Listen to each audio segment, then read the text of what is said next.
welcome to Web of Stories. I'm going to try not to laugh because I tried to start this video just a moment ago and the cat decided to make a huge yowl. She wants to be heard. Anyway, I'm going to talk now about a book that I recently finished. And yes, I am wearing the same shirt that I wore in my Sunday video. That's because both videos are filmed on Saturday. And I thought I would go do the thing where you change your shirt so it looks like a different day.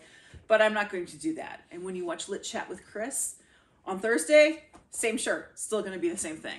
All filmed on Saturday. Anyway, I wanted to talk about this book, which is MARPLE, 12 New Mysteries. It says Agatha Christie, but obviously it's not Agatha Christie. This is 12 contemporary mystery writers. I don't know if all of them would be considered mystery or not. There are some authors on here that I am not familiar with, so I don't know if their catalog is mystery or not. But 12 contemporary authors have each written a short story mystery featuring Miss Marple. So, as I have talked about in many videos, I am working my way through Agatha Christie's books. And as far as I've gone with Marple is I have read all the short stories and I have read The Murder at the Vicarage and The Body in the Library, but that's as far as I've gone with her. But I know her fairly well. I feel like I have a good footing because I have read all the short stories. And I really actually liked the those. I think like with Perrault, I prefer the novels generally, but with Marple, I think I prefer the short stories. So I think this was really an ingenious idea. Let me go quickly through who the authors of this are. One second here. Oh, I've lost my page.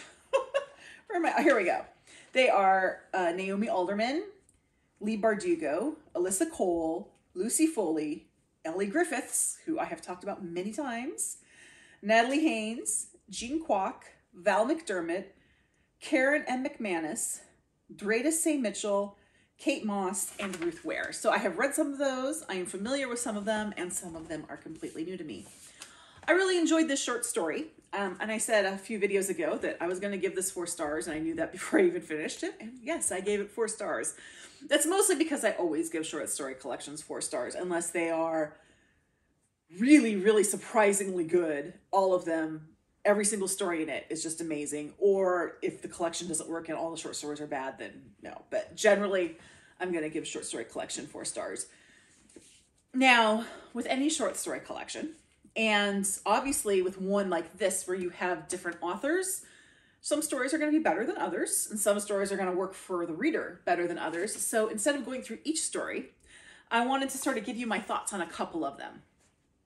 So first off, I will say, because everyone kind of asked this one first, like which one did I like the least? And I'm going to be honest.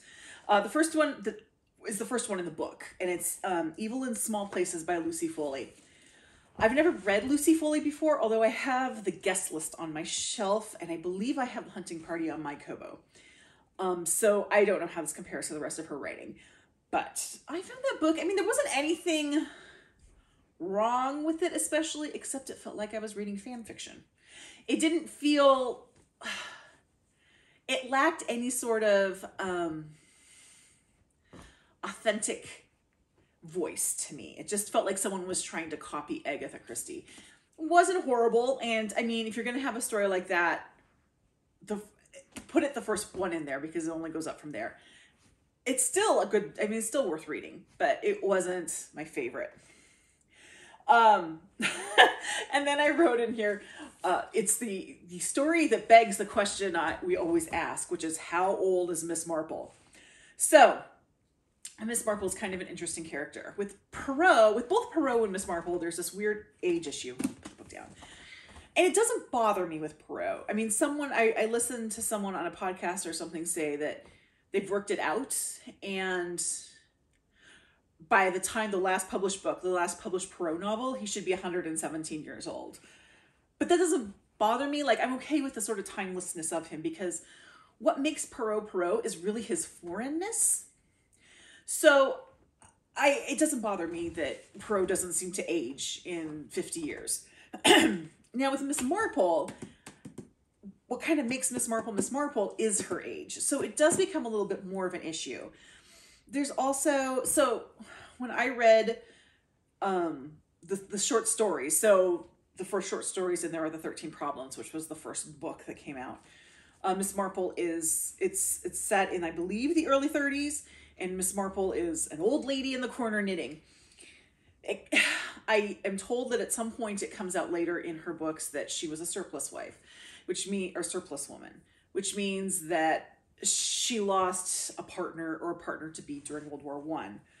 If that's the case, then if you go back to the 13 Problems, she should be in like her mid-30s. So I'm okay. You know, I've kind of adopted this view in my mind that Miss Marple is at that time in her mid-30s, but because she's unmarried and she's a spinster, she is seen as old and useless to society at that point. So it's not that she's old, it's that people perceive her as old. At least that's how I've worked it out in my mind. And this book, there are a couple stories that put it in a specific time, like they actually give you a specific time. And I didn't have a problem with that. I didn't actually have a problem at all.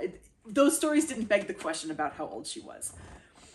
There is one story, and I won't tell you which one. What I'm about to say now, I do not think is a spoiler, but others might. So I'm going to put the spoiler thing down at the bottom, and you can skip through it if you really don't want to know. So here we go.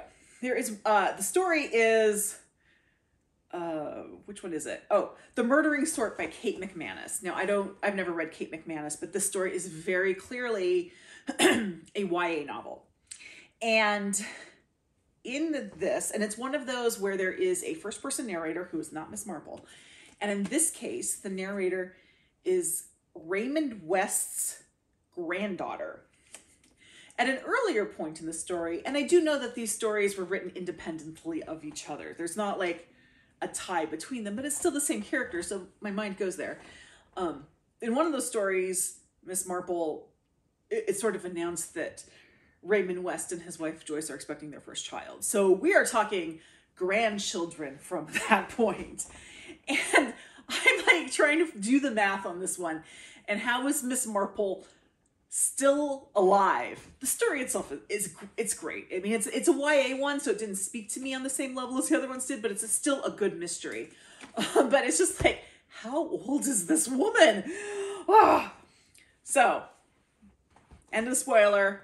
That is the story that begs the question, how old is Miss Marple? Now, I want to say my three favorite stories in here. And I kind of looked at these stories in two ways. One is, how Christie-ish are they? When I read the story, do I feel like the writer is writing as Agatha Christie? This is something that could very easily be written by Agatha Christie. And I also look at it is, how much of the author of themselves do I feel in this book? And there's nothing wrong with that. I'm fine with that. There might be some people who just want like Agatha Christie, Miss Marple. That's fine. That's your prerogative. I don't care either way. I just want a good mystery that's well written. So I think the one that's most like, so the first one I'm going to mention is the one that is most like the author. Now, I love this author, and you can probably guess who it is if you've watched my videos. So I think that's why I like the story. If you are not familiar with this story, then if you aren't familiar with this author, this particular story may not work for you. But the story is Murder at the Villa Rosa by Ellie Griffiths. Now this one is actually not very Christie-ish, and it's a mystery unlike the other mysteries in it, but it's very Ellie Griffiths. I mean, if you had just handed me this story and said, here's a Marple story not written by Agatha Christie, who do you think wrote it? And I would have read this and I would have said Ellie Griffiths. Very much so. And because I really enjoy Ellie Griffiths, I really enjoyed this story. It was a lot of fun. It had a very different kind of mystery. So that's worth reading too. Now, the one that I thought was very Agatha Christie-ish was the second Murder in the Vicarage by Val McDermott. I really enjoyed The Murder in the Vicarage, that book. When my daughter is ready to read Agatha Christie, I'm going to give her that one because it reminds me a lot of the TV show Father Brown, which is one of her favorite shows. And this one is a direct follow-up to that. And I loved how that just sort of fit into the Christie thing. And it has Christie's voice and also the voices of the other characters that you've met if you've read Murder in the Vicarage. I've never read Val McDermott. In fact, I had never heard of her before this, but I think she did a really good job of this. Now, I will say my favorite story in this collection is one that kind of surprised me, but I think that it's very Christie-ish. Like, you would think Agatha Christie wrote it, and it has a very Christie mystery, but there's elements of it that are completely the author. So I think it really blends both of those two sides together. I just really loved it. And it is The Jade Empress by Jean Kwok. And on this one, Miss Marple is sailing on a steamer, and it's like a Chinese-run steamer or a Hong Kong-run steamer, to Hong Kong to see Raymond West.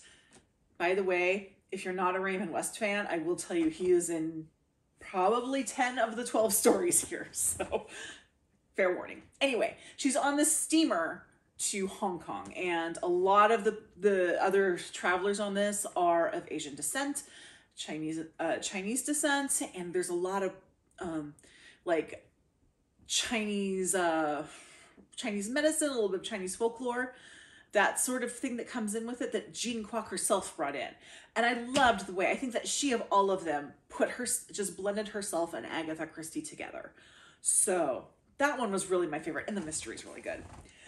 Now, if you have never read Agatha Christie or Miss Marple, should you read this?